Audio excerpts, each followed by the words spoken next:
I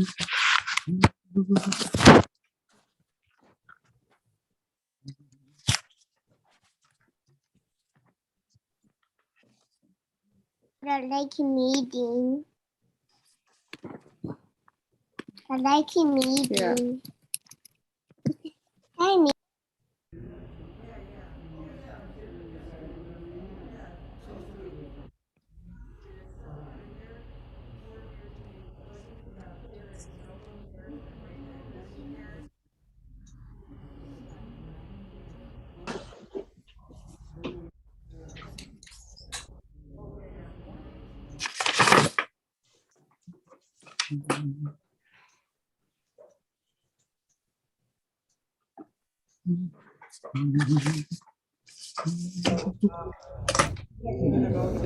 So, Joanne, can you hear me? This is a computer I'll be on if you want. So if you make this computer co-host. Welcome.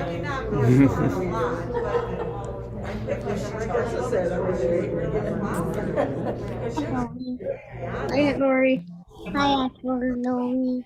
I think it's just getting a little feedback here, right? Yeah. Feedback. Yeah.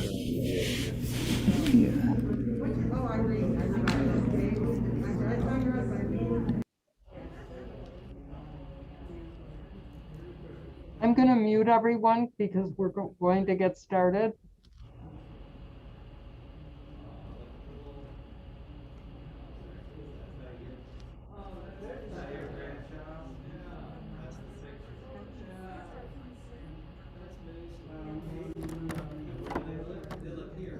Jane.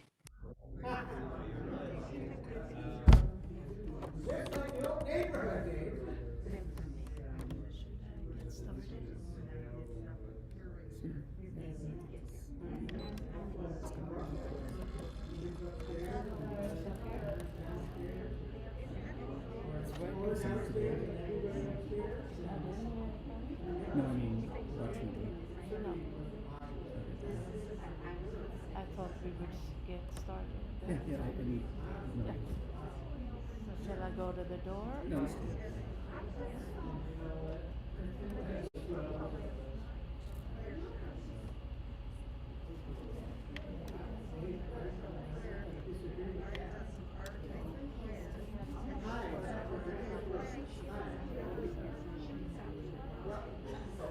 It was an easy decision.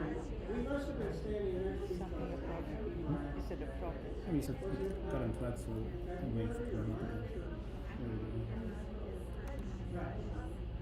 Well, I've been going there since I was 5. Although I used to come from across the river.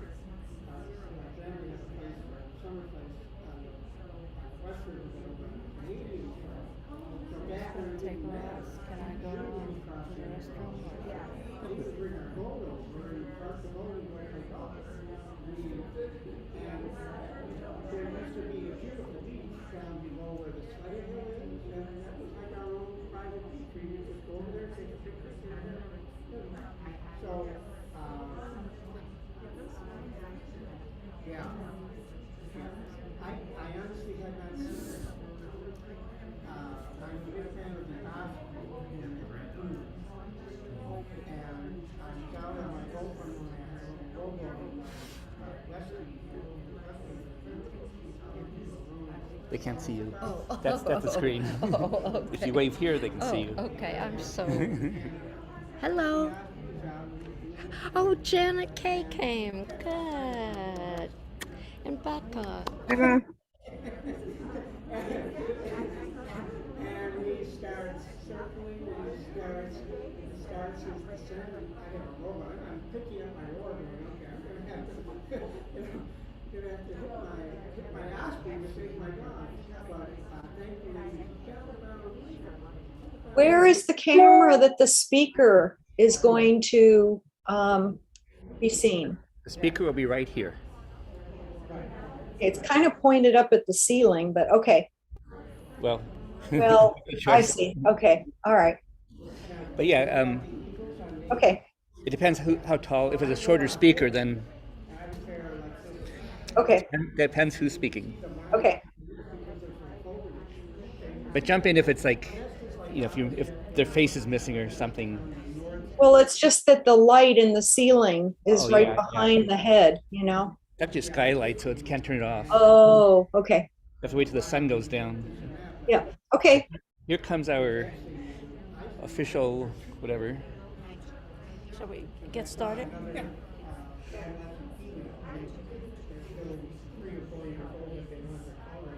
I think we should do this together. The introduction. Okay, I'm trying to get Chris to sit down and stop. Chris has her poem on his fridge. Christopher, our friend, has her Beaver Island poem on his fridge. Unbeknownst that I know her. But he also was on Beaver Island and saw those swans. Yeah, okay. I'm gonna make him sit down.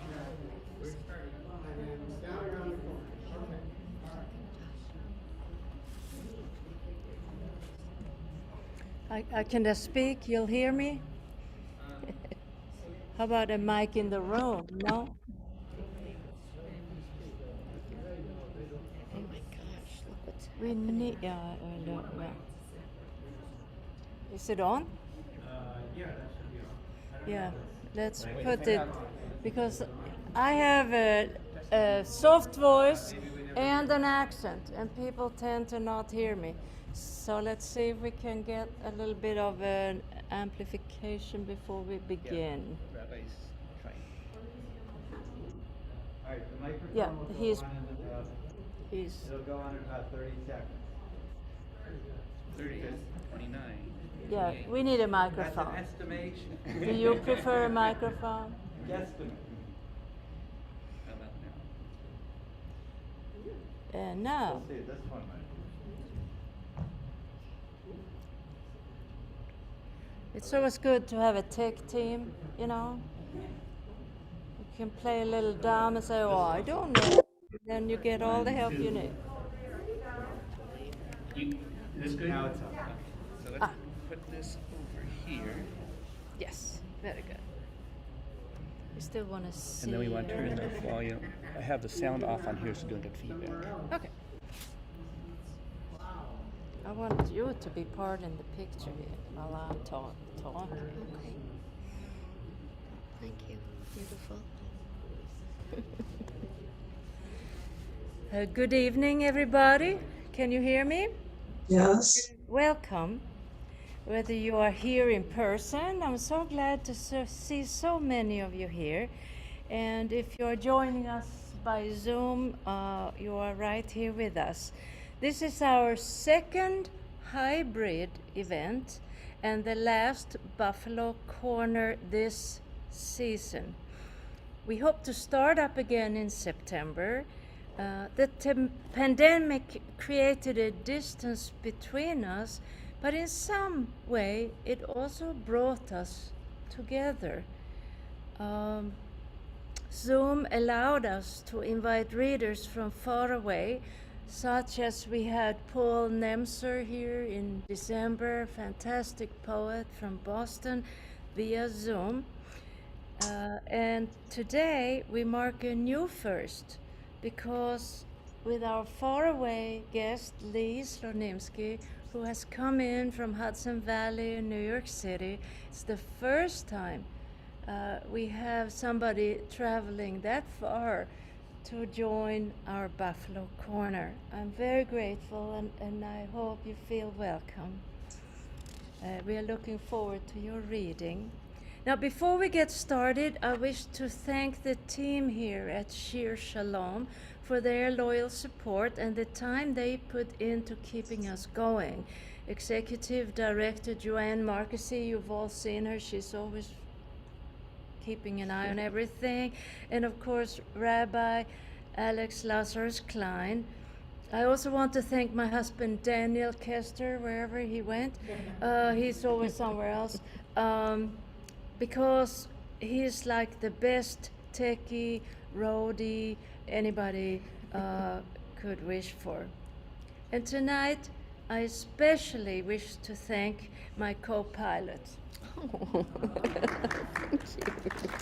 The lovely Irene Cyprus, without whom this ship would have foundered long ago. So thank you, Irene. And now I invite Rabbi Alex, who is not only our rabbi, but our colleague as well, an active and interesting poet. Please come and read a poem or two. Thank you, Gunilla. I love this setup because the entire Buffalo Corner reading series can be on your shirt. It's amazing. You don't realize that, those of you joining us on Zoom, that you were on Gunilla's shirt. It was amazing and it was beautiful, and you could sort of make out your faces there. Thank you to Gunilla and Irene and Dan for really making sure our technology works.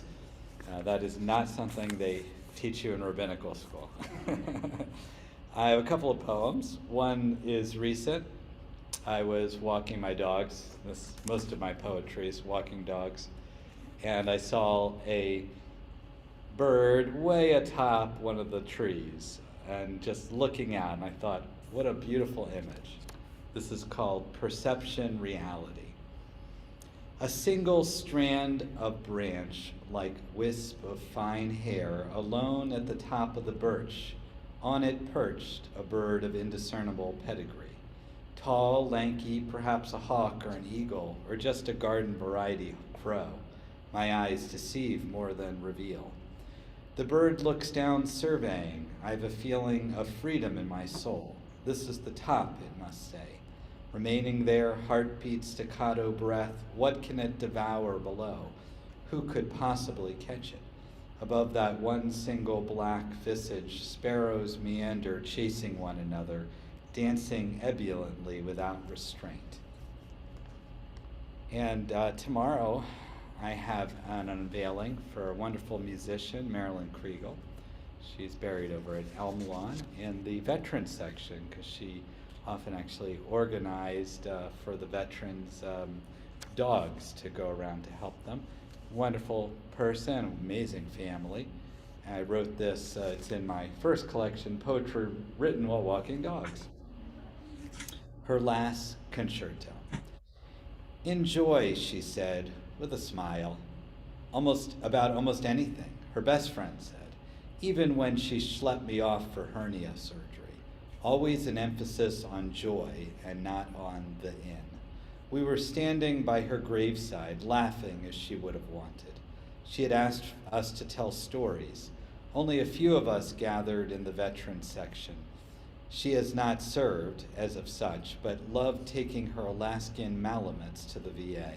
American flags waved slightly in the breeze, her daughters lounging on cemetery chairs. Look up to the reams of light and song, she had written on a note to both of them, instructions for what to do after she died, where no one says farewell. Was it really even goodbye? Having accompanied her to the grave, we tucked her into bed, a violin playing in the background in joy.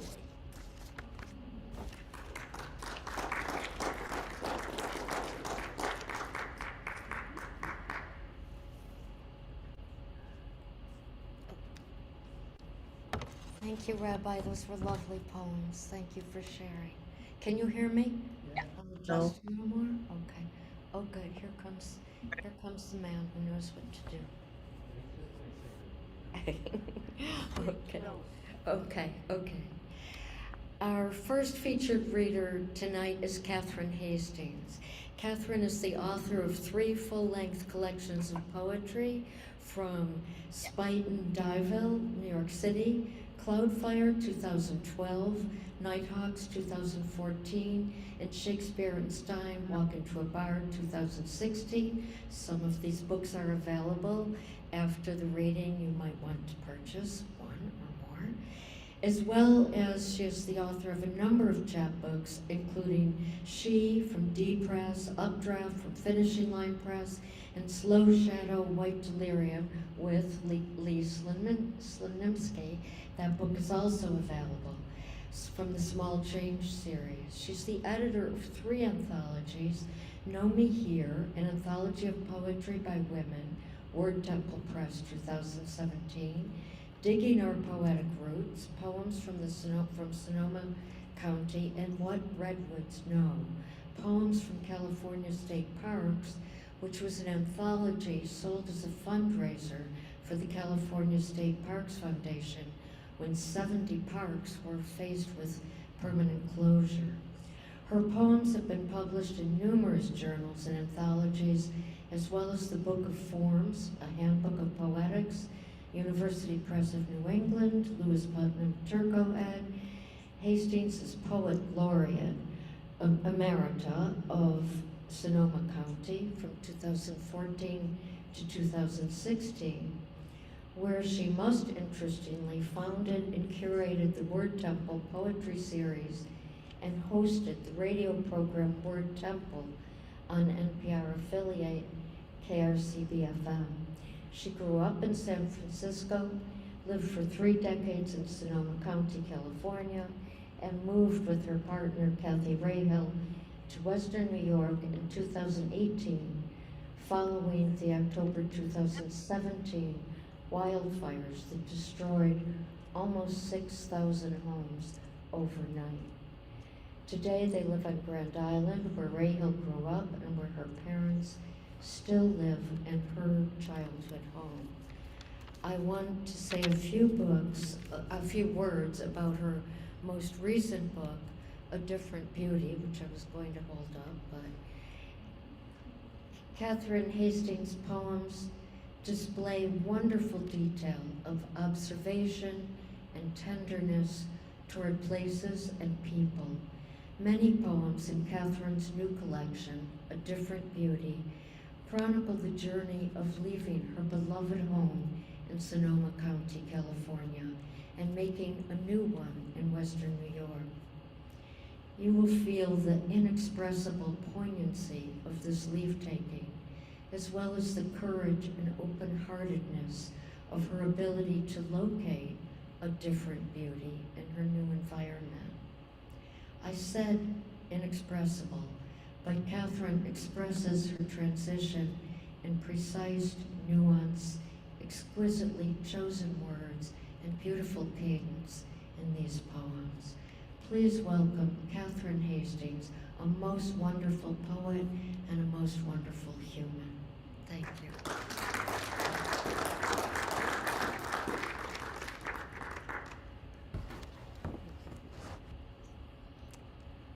Irene, what can I do after that?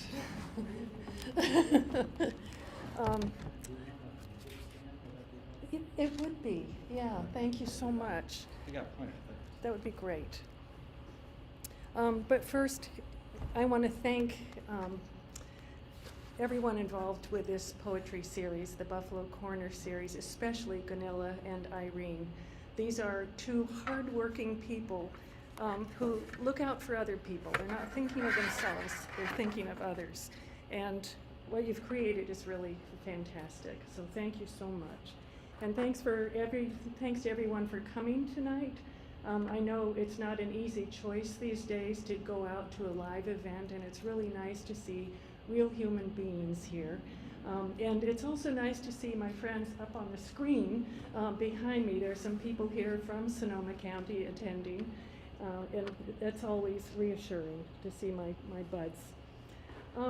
It's a pleasure to have a chance to read again with Lee Slimsky. I met Lee at a reading in San Francisco way back in 2007, and it wasn't our reading, it was a reading that his wife was having, the fiction writer Carol Goodman. Lee and I have read many times together in the San Francisco Bay Area over the years, but never in our wildest dreams did we think we'd be reading together in my new home of Western New York. So it's a little bit nostalgic tonight. When Lee visited us in Northern California, I always took him for walks in different state parks because we're both walking poets. So I thought I would start tonight with a poem that I wrote after a walk in Jack London State Park in Sonoma County, which is one of the parks that was threatened with permanent closure. If you haven't been there, there are 1,400 acres of beautiful walking. There is the ruins of Wolf House, the House of Happy Walls that Charmian, his wife, built after he died, and the cottage where Jack and Charmian lived. And if you're like me, walking in nature is like just really critical for balancing everything else that happens to us in life. The thought of that park closing was devastating. So here is a park from Jack London. Breathing. This is where it is done, beneath the canopy of trees above, and the many songbirds we've not had time to learn the names of by their chips and trills. Here where bees effervesce in gold light, water still spilling on the rocks, and inside the softly carpeted fairy ring, where braided shadows of redwoods drape nests of mice, voles. Breath comes more softly, standing at the picket fence of graves, London under the red rock, fresh ashes poured in a mound nearby. It comes deeper in the garden of rosemary, lavender, and quicker at the cottage when we realize the woodpeckers will win in the end with no one to mend the walls. Dear Jack, I like peeking in the windows to see your desk, your books, your sleeping porch in Charmian's, where you were brought to die. But mostly, I like to walk the land left to us. Is there anything you can do from where you are? Be a hero. Send a ship or a good dog. Think Wolf House, Happy House, this restful, delicious house of air. We breathe here better than almost anywhere, distressed. The next poem I wrote when I gave a reading in Woodstock with Lee, and he brought me to the Catskills for a walk. Oh, well, so we don't put the computer close. Oh, okay. So this is a poem I wrote after that walk. It's in my first book, Cloudfire. Where we get them? Catskills. The holiness of the real is always there. Kenneth Rexroth, Time is the Mercy of Eternity. You want to grab them? Mid-March, we hiked the road of bear crossing and silence, up to the end where the black rocks lay layered and capped with snow. And under that snow, a brook poured her music. This was the only sound. Not a bird, nothing, but cold water snaking between rocks, rivulets spilling the long-awaited song. Spring. Now the days grow longer. The breeze will play over the blooming fields, black ducks pairing in the sky. Soon I'll home to the far sea, the long golden grass stretching over the hills, black spotted dairy cows sagging their loads under oaks, under dusk, under the plume of Milky Way, stars flashing crystal, flashing a question. Who will climb the Catskills, look straight up through waves of amazement to the full configuration, life and death indiscernible? So one of the things that I've noticed about Buffalonians since I've moved here is that they're very proud of the regional history. And I love hearing about it because I am a history buff. When I was in Northern California, I worked on Alcatraz Island for 4 years doing research from everything from poetry written by inmates, including poetry written by Al Capone, to the building of the Golden Gate Bridge. So I thought I'd give you a little history lesson tonight from San Francisco. The architect Joseph Strauss wanted the building of the Golden Gate Bridge to be the safest construction project in the world. So it was, for instance, the first project where hard hats were required. And he also had a net constructed under the bridge because the fog would come in and make those cables and beams so slippery he knew the workers were going to fall into the bay. The men who did fall into the net formed a club called Halfway to Hell, which will be useful for you to know when I read this poem. This poem appears not only in my first collection, but it is hanging on a wall in a San Francisco hotel room in a novel co-written by Lee and his wife, Carol Goodman. It gets around. The poem is spoken by the city of San Francisco herself to the fog. SF Breath. Sea fog, come through my gates of cabled gold, where nets once hung to catch any man who flew. They formed a club called Halfway to Hell. Cover me coldly with your blue-born breast. My 1,000 eyes will greet you as fairies do, many-colored and feathered. The bell on the bay will sway over shadowed waves, announce your entrance with crystalline breath. I am your queen, waiting with skyward curves. My body arcs up for you over old treasure chests, buried under black paved bones.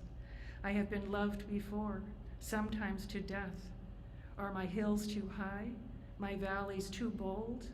Climb me, fill me, sea fog, where others fail.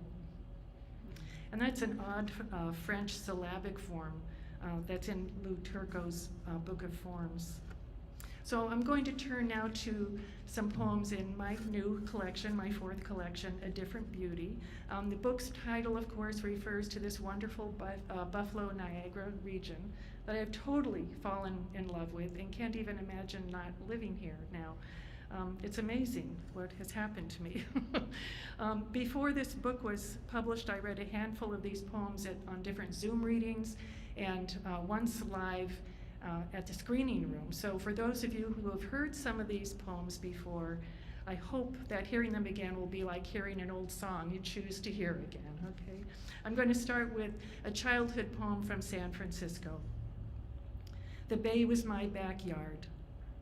The little steps, slick with seaweed, studded with barnacles, led to the shallow rim mud floor where we rifled for starfish, so common then, common as the back and forth sardine boats, and dared slow walks up the dark maw of the sewer.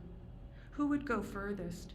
It all smelled, the sewer, the slime, the stars sagging our pockets half to our knees. Honeybees droned around us as we laid on the green to dry among small wild daisies with their pink and white petals, defying all the rules but nature's. No, I wasn't allowed off the block, but was. No, I wasn't allowed in the water, but was. No, I wasn't allowed to lie, but they weren't my rules after all. If I could have, I would have caught the first gull-clouded boat slapping out under the bridge, collected salt in my hair, foghorns moaning, "Don't go."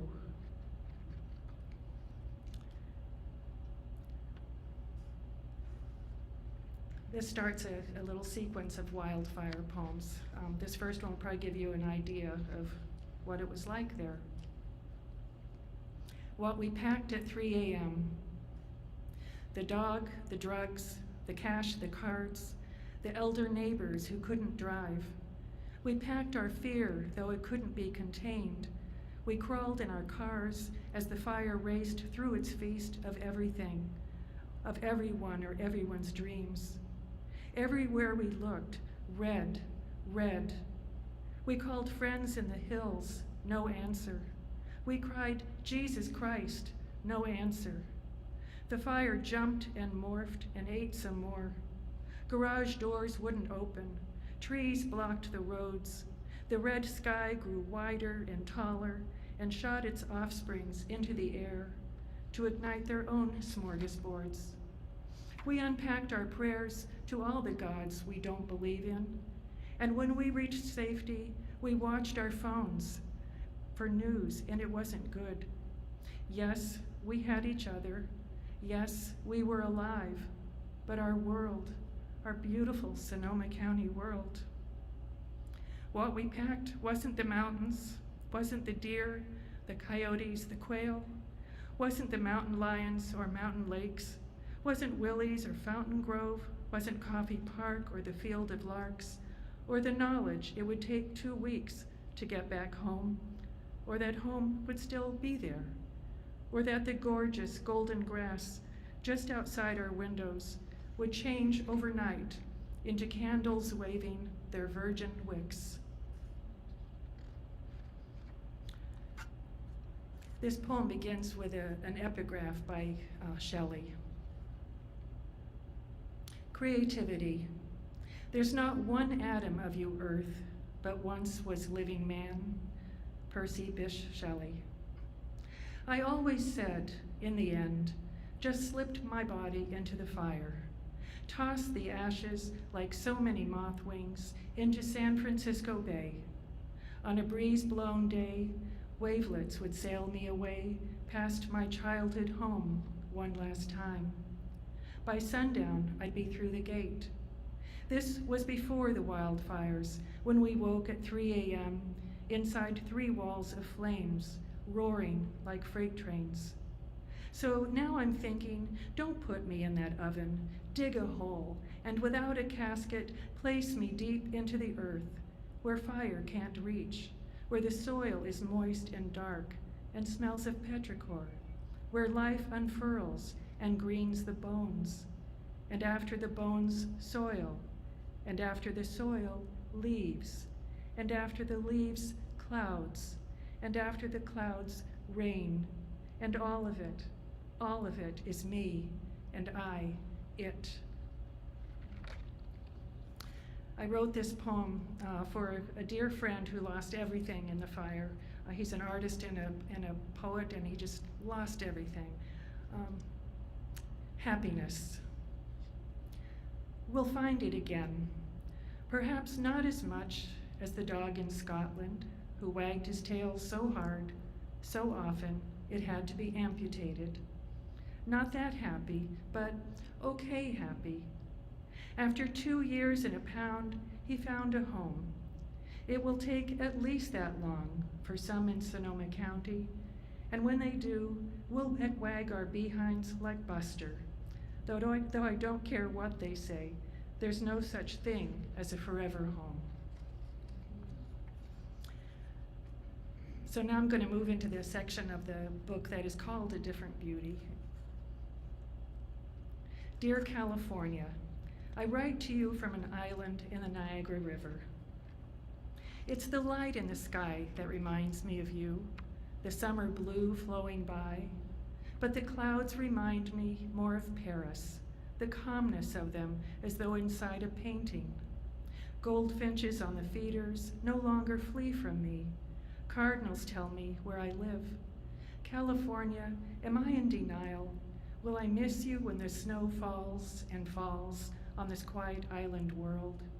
If I return to you, would I miss the train whistle across the river, the 10 p.m. fireworks from the falls, the Niagara that is San Francisco Bay green one day, Monterey blue the next, the rush of ice in spring crashing gorgeously into the gorge, bumping along its path until it melts back to its source?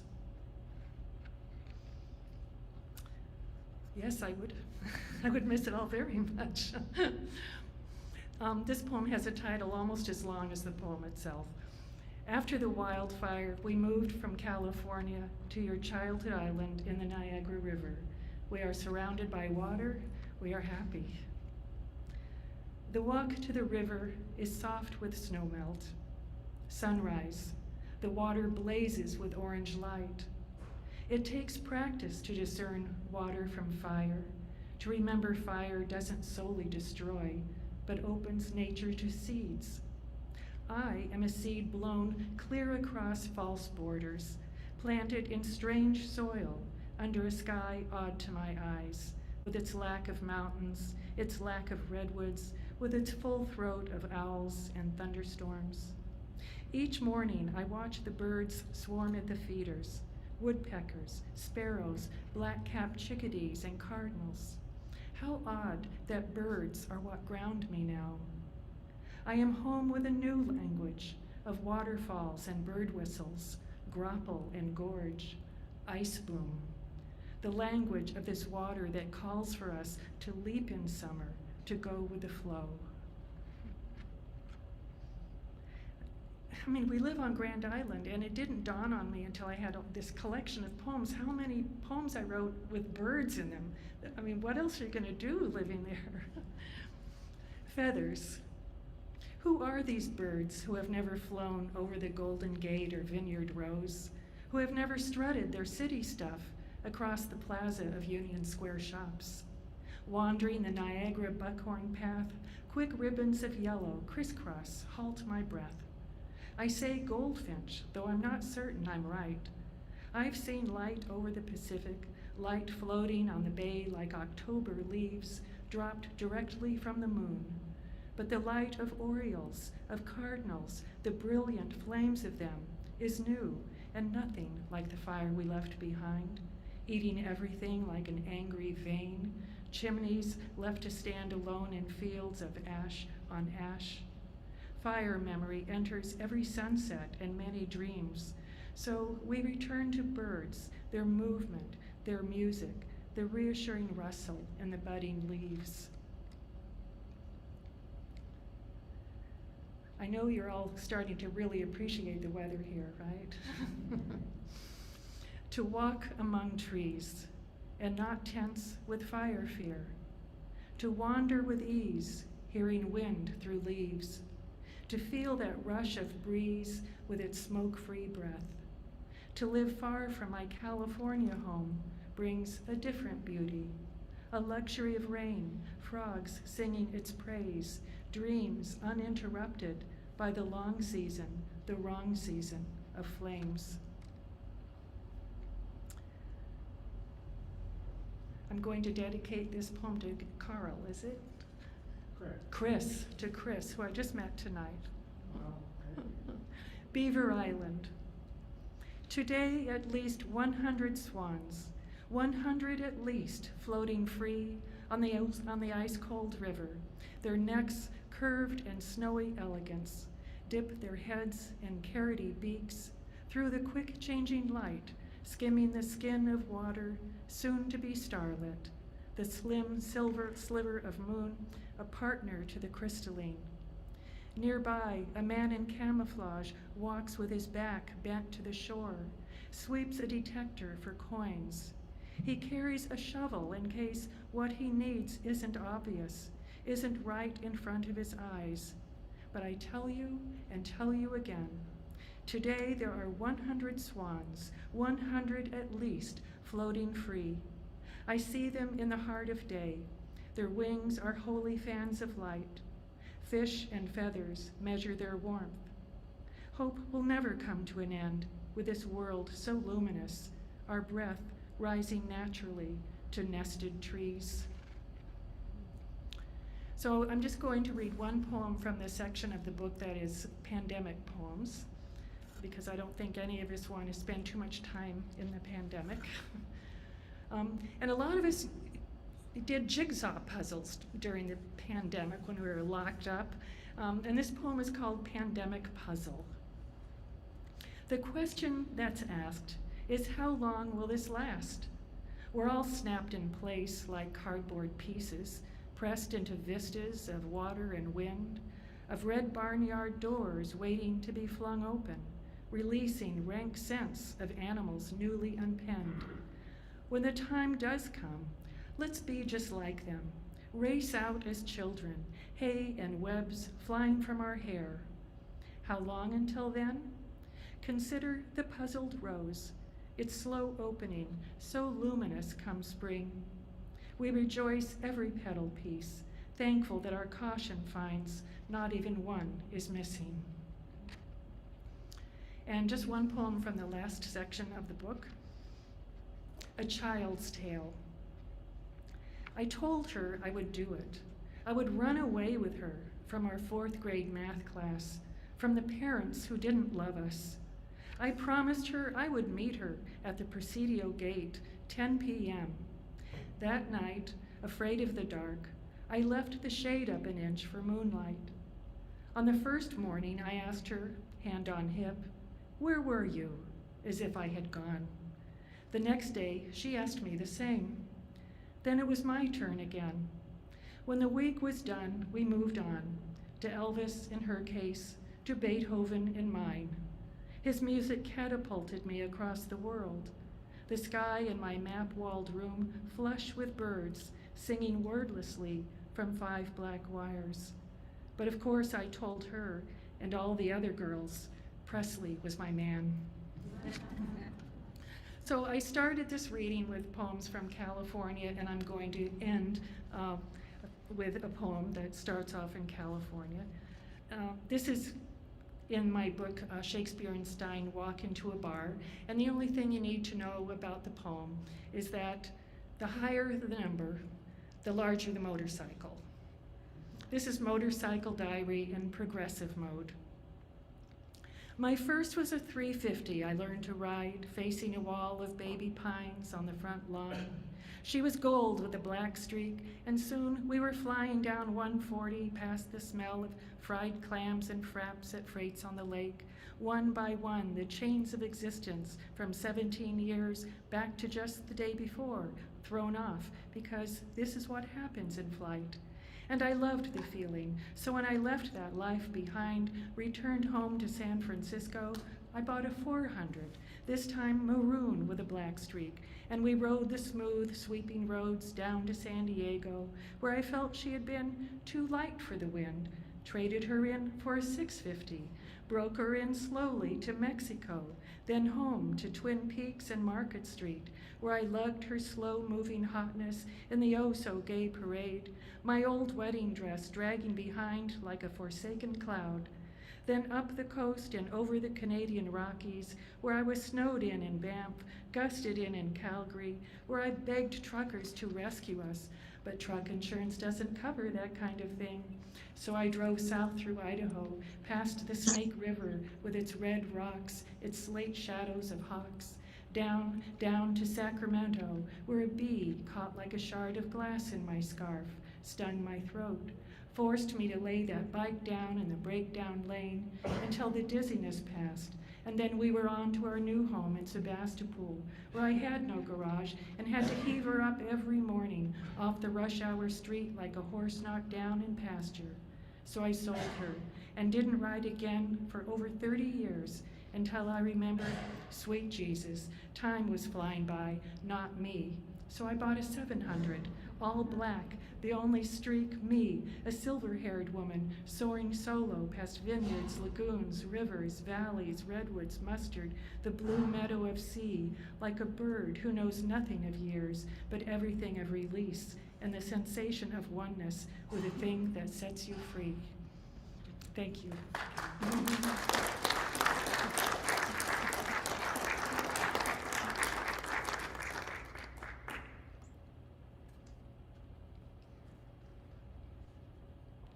Thank you, Catherine. I know there are no forever homes, but I'm glad you're having a temporary home here with us. And stay as long as you wish. Now it's time for Irene to share a poem or two.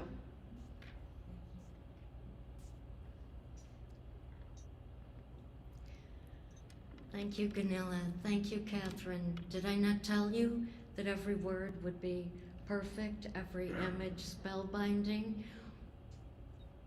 Just so lovely, perfect. Thank you, Catherine. And I have to say thank you, Kathy Rahal, because you might have left for another place, but not Grand Island. So many, many thanks to you too.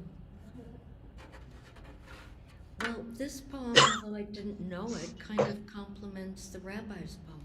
It's called Last Day in March, Poem with a Moral. It was cold. The sky was gray.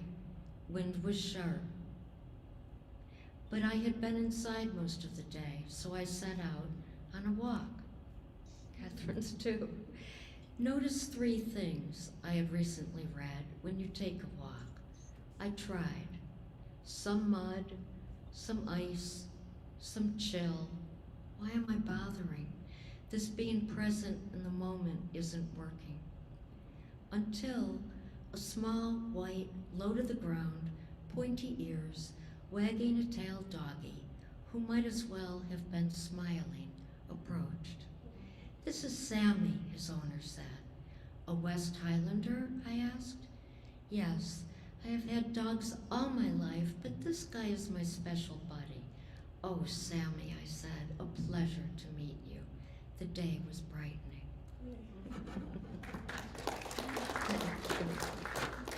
I wasn't going to, but I'm going to read one other poem because it's tiny and because in this very, very troubled world, I've been thinking so much about people who survive, how they survive, and how they still carry joy and bring joy to others. What a wonderful world. He makes it sound easy, but we know the world was not always wonderful for Louis Armstrong. When we hear his tender voice singing its praises, extolling everyday pleasures and pensive moments, what can we do but love the song, the world, and dear Louis all the more? Thank you so much.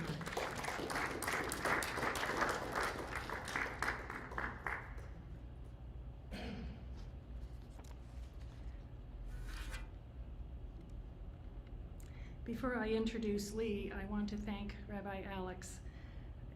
This is just a wonderful thing that you do, having poetry come into this sanctuary.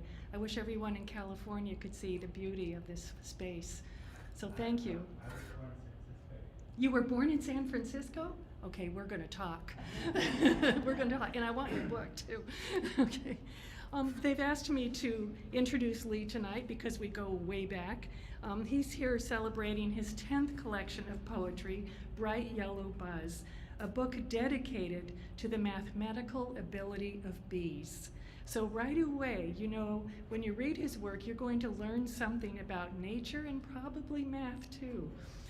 His poem, Thrash and Ripple, begins, "For anyone who doubts the subtle math of winter streams," I'm hooked. Just some of his other titles include Talk Between Leaf and Skin, Wandering Electron, Logician of the Wind, Red-Tailed Hawk on Wall Street, and Consulting with the Swifts. His third book, Pythagoras in Love, has been translated into French, Greek, and Polish, and is currently being translated into Italian. And I also learned very recently that a musical group in Greece picked up one of the poems from Pythagoras in Love and created a song and a video that I think you can see on YouTube. Lee is what I call a walking poet of deep observation and imagination.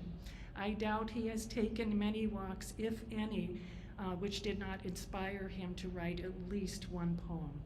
Nature is his muse and delivers poems inhabited with everything from dinosaurs and whales right down to dragonflies and a single cell.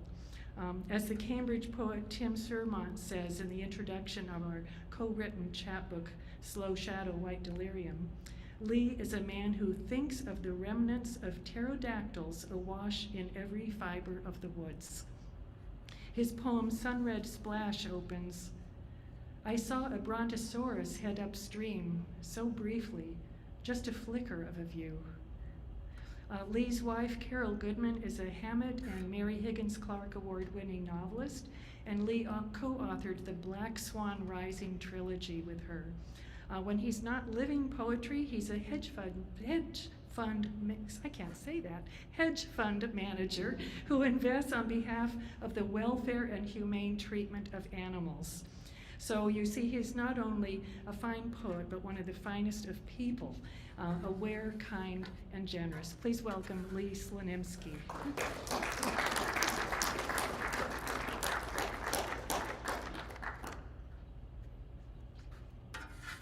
Thank you, Catherine. That actually could probably be the reading, but I'll throw in a couple more poems.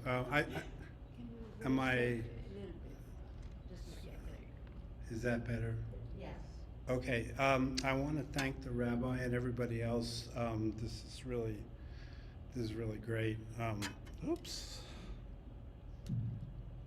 And as Catherine alluded to, this is a really beautiful building. I must say, I was not expecting anything in particular, but the building and the grounds are just, they really make an impact. Okay, so I'm going to begin. This is, as Catherine has mentioned, we wrote this book together about 10 years ago, and it's certainly been a pretty eventful last 10 years. I'm speaking generally, not just in our own situations. And I'm going to read two poems. The first one is written by her, okay? And I don't know if I've started a reading before with someone else's poem, but this is a good time to start, I think. So, clouds brush a language of shadow and light. Waves speak their own tongue of dissolution. Spindly-legged birds rushing their ruffled edges dip into the shore's sweet pockets and swallow. We walk along the back and forth of it all, sand dollars and wood, seaweed and jellies, heads down, measuring the exact breadth of every word. For a moment, our history of who is correct and who is right is stamped into the cool ground, and the wind we've walked through so many times aslant is more like a laying on of hands than wind. If there is anything more to be said, we don't know what it is. So we listen to the sea, to the clouds, to the bubbles that rise from the deep and burst the last word. It was always theirs anyway.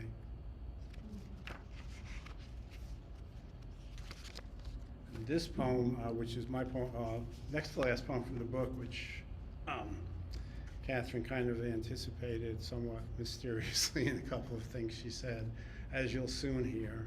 This poem is called Woodstock. The answer to how many pterodactyls actually lived in all the abyss of antiquity may lie in the simplicity of counting of leaves, glistening after late June rain in these woods near Woodstock. The way sunlight illumines their greenery as if telling you a secret inspires you to count and count until some breeze blurs math into the trill of lark, into a vast fragrance sweet as a note made of bark and leaf that a lark can loft skyward. How many pterodactyls? Let's start with one red-tailed hawk curvaturing sky, gracing the slow bomb of blue.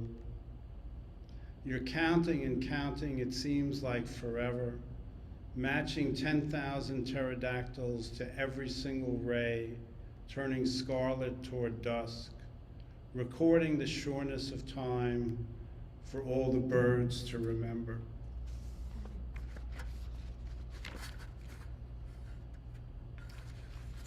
My book, I'm going to introduce it now with a few poems. It doesn't have a title poem. Actually, the phrase, though, does come from the second of the three poems I'm about to read.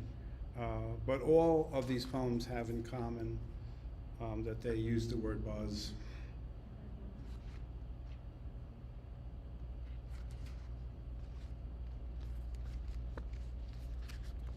A certain perspective. Now it's so quiet you can just about hear, up on this winding, sun-warmed mountain road, the whirring of electrons. Faintest buzz, inside the atoms in old massive trees that line your way. So quiet here that you ponder how in the stillest, deepest morning mood, when you and oaks don't move, electrons race in orbits in your atoms nonetheless. Your flesh and elm's sun-loving leafery disguise the whirring emptiness within. The world impersonates real substance with the art of atom shadow.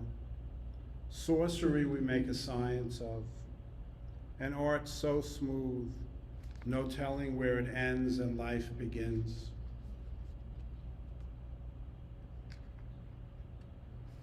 This one's called the Neurasthenic Oak Tree.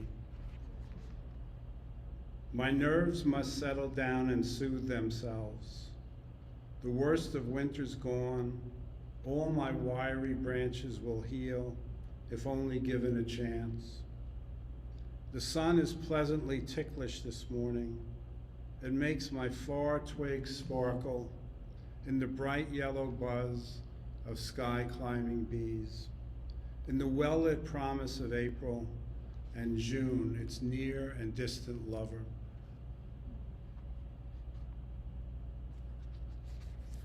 Concentricities. You see the world through eyes so tiny that a leaf's an ocean, or at least a lake. You are Sir Wingflash, flitting royal gnat, and likely you will never write a book, or draw a sketch, or sing except for Buzz, but you're my hero nonetheless. A breeze, a gust, and now your whirl is gone, replaced by empty sunlight. Here, amidst birch trees, I ponder your quick-winged spin legacy, fine master of blue air, big crowd, flight pace. I have the sense you know geometry. Your concentricities in air amaze. Okay, I'm holding up another book. This actually represents, I think, well, it's like a thrill to be in this. I have a poem in this book, and among my fellow poets are Emily Dickinson and Walt Whitman. So it's like you're wandering from, you know, a crowd. I don't want to talk about how bizarre this is, but anyway, I do have a poem in here, which was published by Alfred Knopf last year. It's called Buzzwords. And my poem, again, I cannot overstate the luck that brought my poem into this book. Dragonflies in love.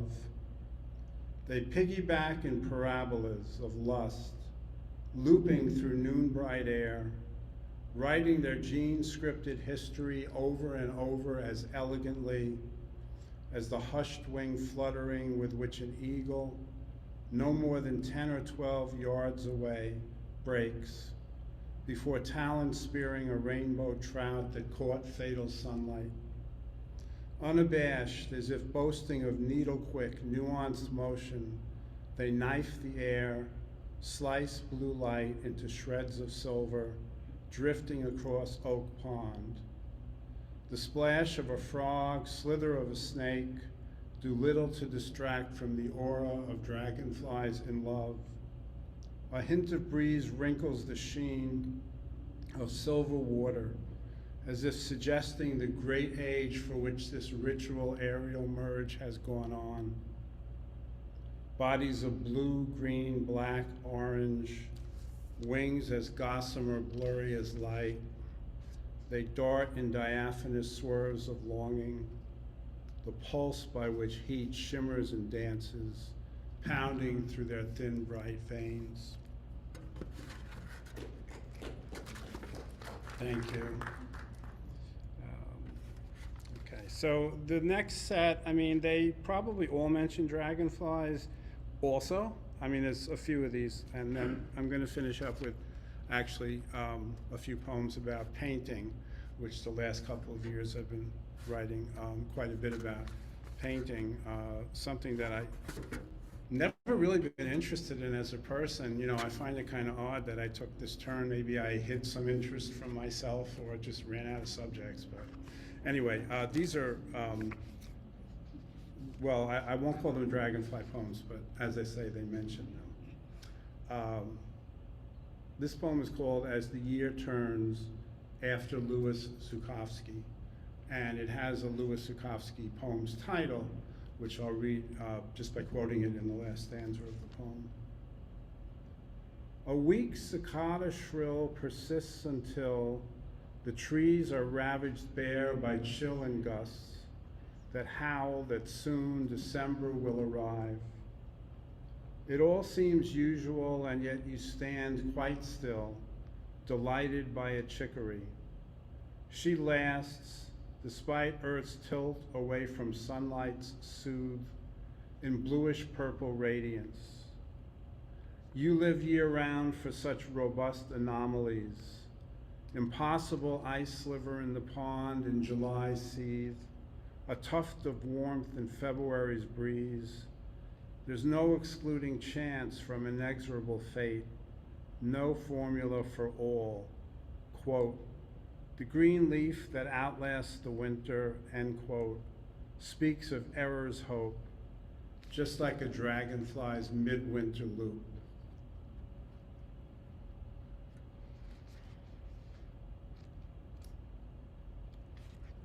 This puff of air, Flight is not the only gift. There's hover, too. Gnats stay aloft, near perfectly still, resting on this puff of air or that. Savants of June light, as skillful as the coasting hawks in their own way. Behold, they float just like the shimmering sun in noon's deep sky, sun not much more ancient than they are.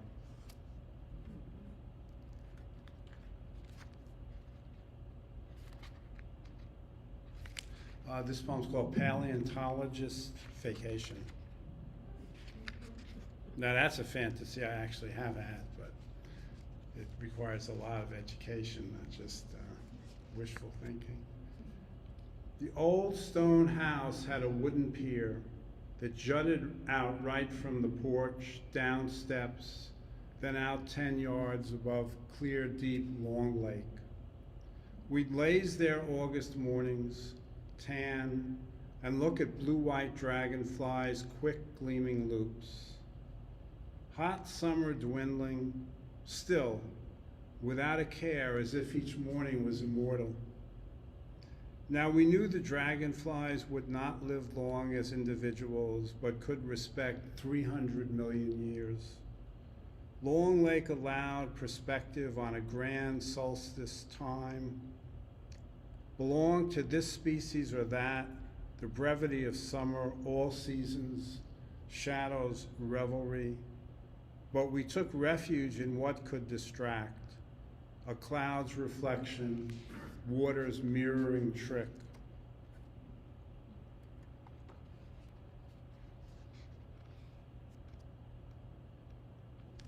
This poem is called So Green. The faintest twang from near the pond marks the start of summer love.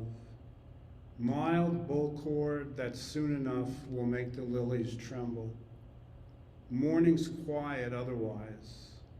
Profoundly green leaves seem to quiver at the slightest thought of love.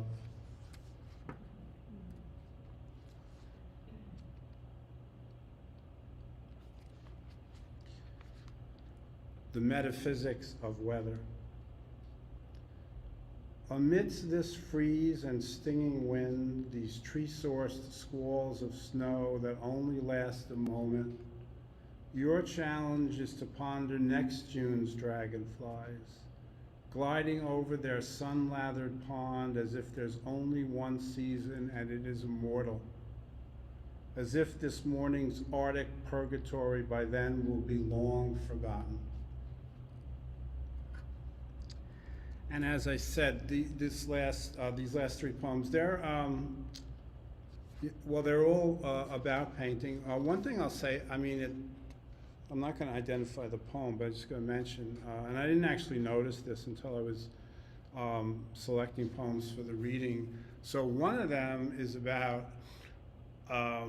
someone who is at an advanced age being interested in painting and has a lot of regrets about never taking it up. And another one is about someone who has been painting for many years and regrets being a painter. So, and they're one after the other in the collection. And I did select, for the most part, I selected the order of poems in the book.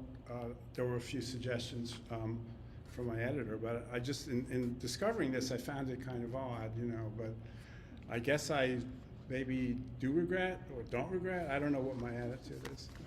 It's only in the last 2 years I found out I was interested in painting, and it's by writing. Okay, this is the first one. Black branch, gold sunray. Late February woods, quintessence sparse.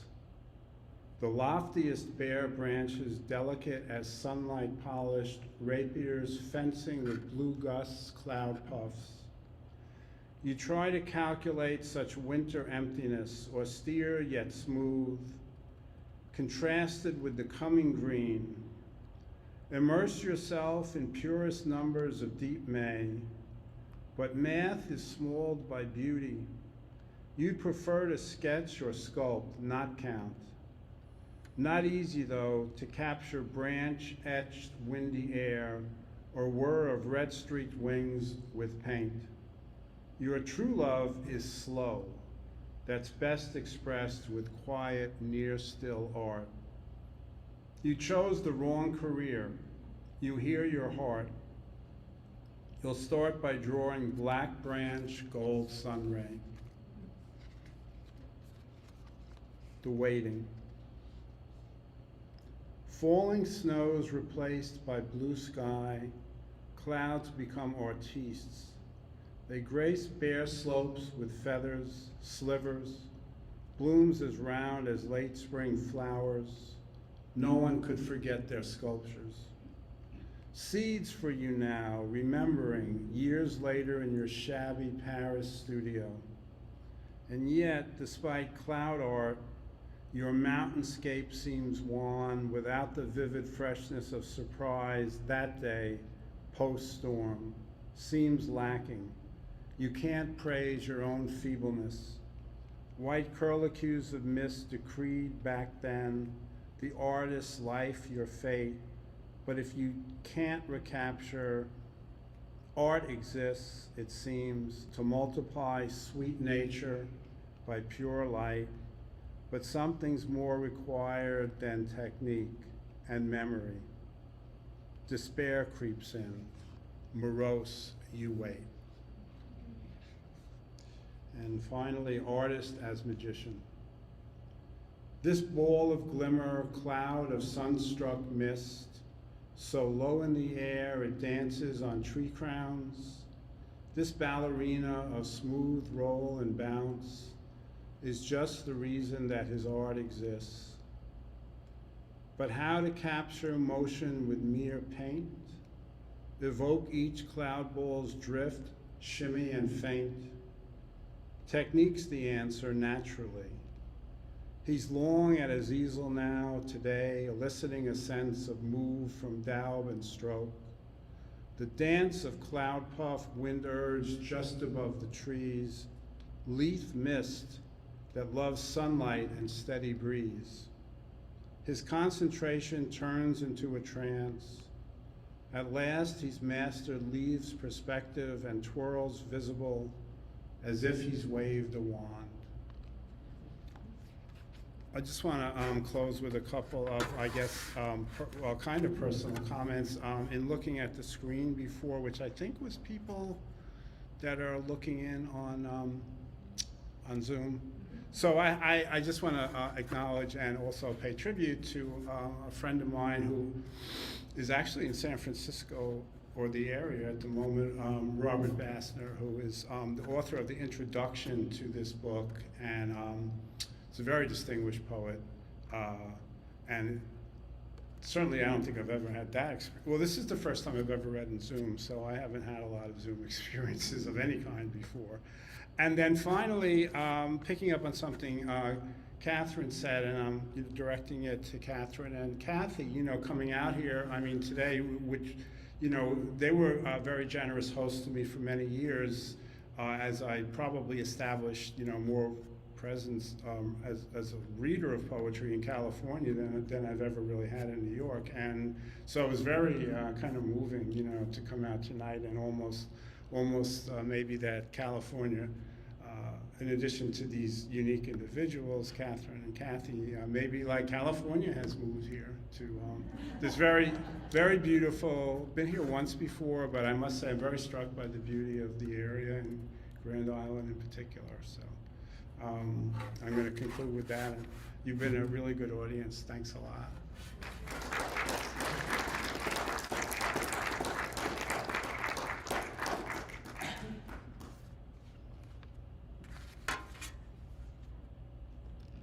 Thank you so much, both our featured readers. It's been a fantastic evening. We're going to open for a little Q&A. If anybody's interested, we'll invite them to come up here if you wanted to ask any questions. That goes also for our audience on the Zoom. I was particularly struck, Lee, you had a line there about technology, technique that comes naturally. Well, yeah, it was something like that. What was that line? I don't have a pen. I mean, I'm a writer without a pen. Hey. But there was, in the last poem you read, what did you say? Well, I'm opening to it right now, and hopefully the line's in there, because it's not. Sometimes lines just disappear, I know that. I think I made it out, yes. The line is, techniques the answer naturally. Techniques, the answer naturally. Now that's something to go home and think about. Thank you so much. And now if anybody has any questions, please feel free to either come up here and ask or just raise your hand, and also on Zoom, and Daniel will be here to assist.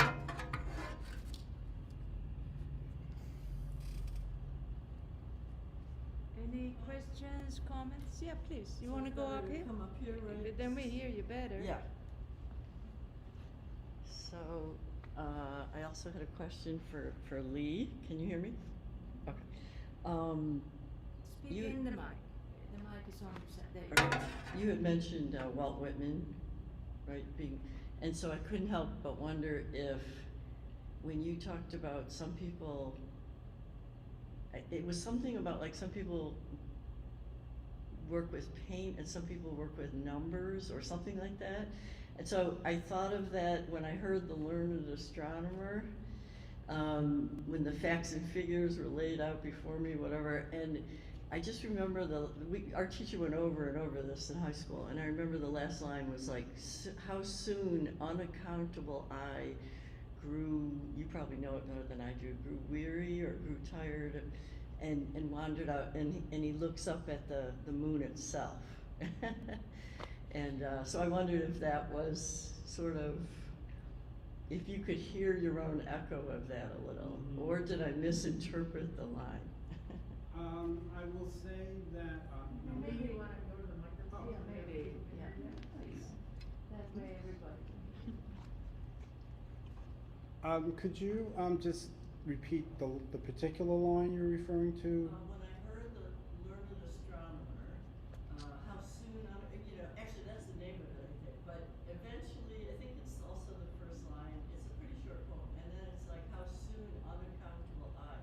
And I remember our teacher saying, why is it not unaccountably? Why is it not an adverb? Mm-hmm. And then we realized he's unaccountable. So I will answer, not to be long-winded, hopefully. I do know the poem, and Whitman is one of my favorite poets, but I think it's not that widely realized now, over a century later. Whitman was a poet extremely interested in science, and there is a book, which I don't remember the professor who wrote it, Walt Whitman, Poet of Science, which was published in the 1950s. And when I was an undergraduate student, I read that book. And it did have the book, I'm not talking about Whitman's poetry as much as the book influenced me that science was really, interesting and somewhat untouched material. Although I think the book, it was a very influential book for me, but actually an example of, well, two other poets who I didn't realize at that time who had very deep interest in science, Thomas Hardy, who I believe is very underrated as a poet. I mean, he's one of the best poets of the 19th century, in my opinion. Thomas Hardy was deeply interested in science, and actually even Tennyson. I say even because he's not always, I think, mentioned in such high esteem. But Tennyson was very interested in Darwin, for example. So Whitman helped me make, as something that I've always been very, I'm not presenting myself as knowledgeable, but always interested, on the level of reading articles in the New York Times, in science. So that book did kind of reinforce the idea that this was a very good, it's a direction for poetry. I mean, I can't say that it's, I will mention a poet, though, also, a contemporary poet who was very neglected and not known at all. She did get a nomination in the 1990s, I think, for a book that she published with Grove Press. She's a poet named Sarah Lindsey, and I always, she's one of my favorite poets. I just like to bring her up because, actually, speaking of the Times, they had a big article about this a few weeks ago, But many poets, including myself, I think I have a poem on this topic in my book, they have written in the last probably century about this moment when science believes, you know, that life which originated in the sea first came. They believe now it was a fish called the lungfish. Anyway, she's obsessed with this in her poetry, and she's written so, and you know, in her poetry, it's like this is the most, and I'm not saying she's wrong, but you know, she says this is like the most dramatic event that happened in the history of the world, and you know, so she. Now in the Times article, I don't know if anyone saw that, it was during the winter, and that was a discussion of various controversies within paleontology, but they made clear that current opinion is it wasn't an event, it was over several million years, they kept going back and forth, and then the sea got drier. But anyway, okay, that's long-winded enough, but thank you for your question.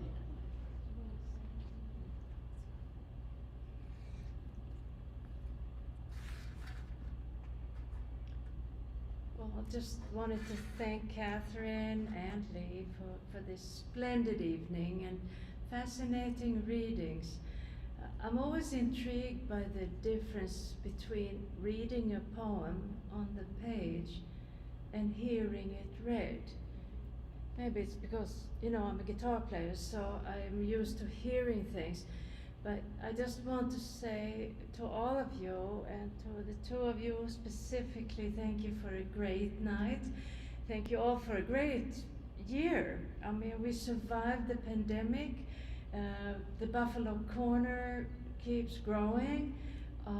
And if anybody's interested for next year, please talk to me or Irene. And may we close with the poem? No, I'm gonna read Okay, some poems. okay. Yes, but give me a minute. I wanted to say that I will read a poem or two, just because I can never say no to reading a poem or two. And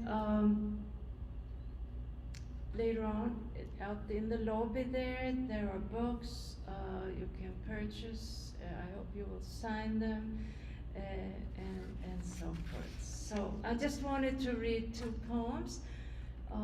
This one is going to be in the June Slipstream. It's a magazine out here from Niagara Falls.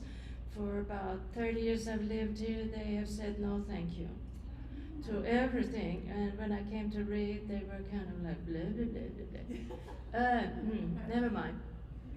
But this one, they wrote, I've never gotten an acceptance letter like this in my entire life. It started, well, ... We'll take milk and Coca-Cola. So here it is. Milk and Coca-Cola. When I grew up, we bought milk in heavy glass bottles, and it wasn't homogenized.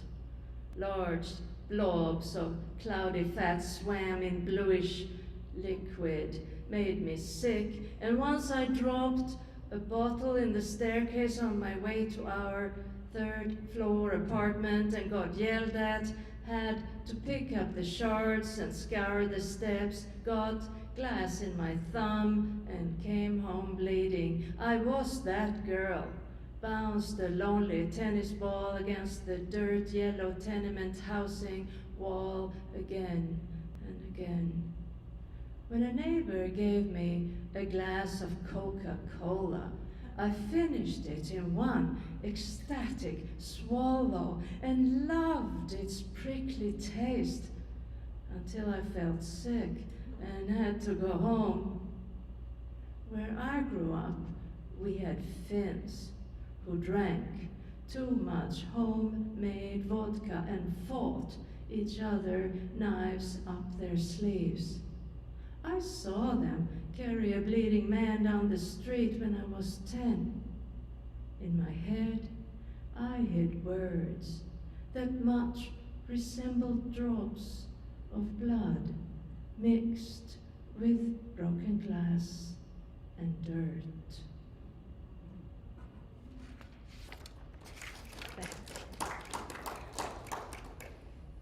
And here's a poem called Lemon Silence. those of you who are not familiar with our temple, we had a beautiful cantor, Cantor Susan Whaley, who died in the crash of Flight 3407. And she was a good friend of mine. We made a CD together. If anybody is interested, I have some copies of it.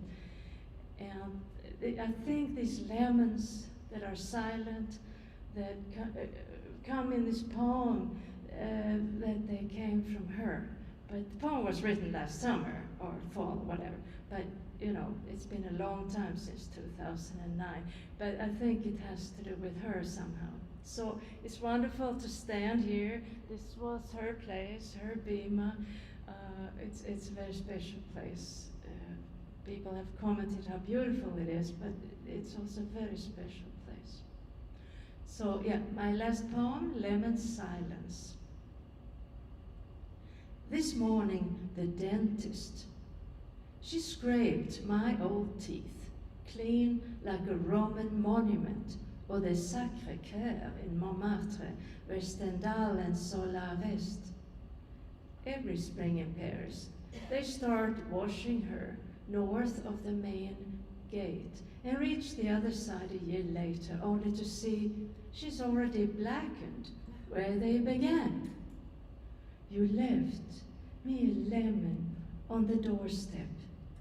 It seemed all spring we set up camp every night to pull it down again in the morning. Each day we got faster at tearing things down. I took comfort from the great poet who wrote, "Angels cannot distinguish between the living and the dead." On the stone steps, the lemon you left. Juncos nest in the hanging basket by my front door, greeted me for a month with their tsk, tsk, tsk, warning calls, facing me from roof or birch branches, whether I was leaving or coming home. Shady place, plant shaggy, greens pouring out along the sides like a waterfall. My Puerto Rican friend says these birds are lucky, signs in his country. Are we not now, both of us, American, born or otherwise included? When he smashed his car, black blossoms on his torso, could no longer speak. How to know which silence hurts and which doesn't. Thank you so much for coming. We'll start again in September.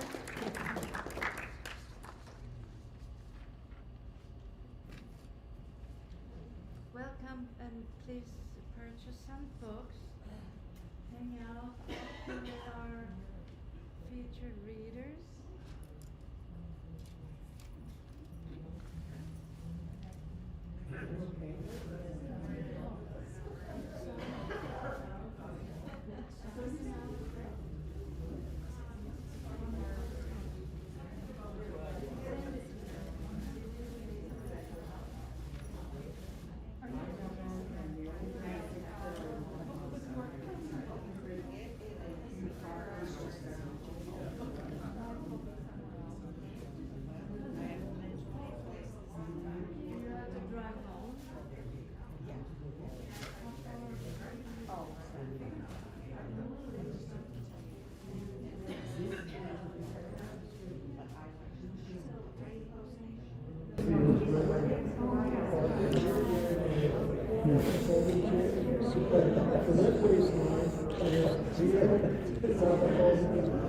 So I'm going to shut down the Zoom for the last two people still on it. Bye.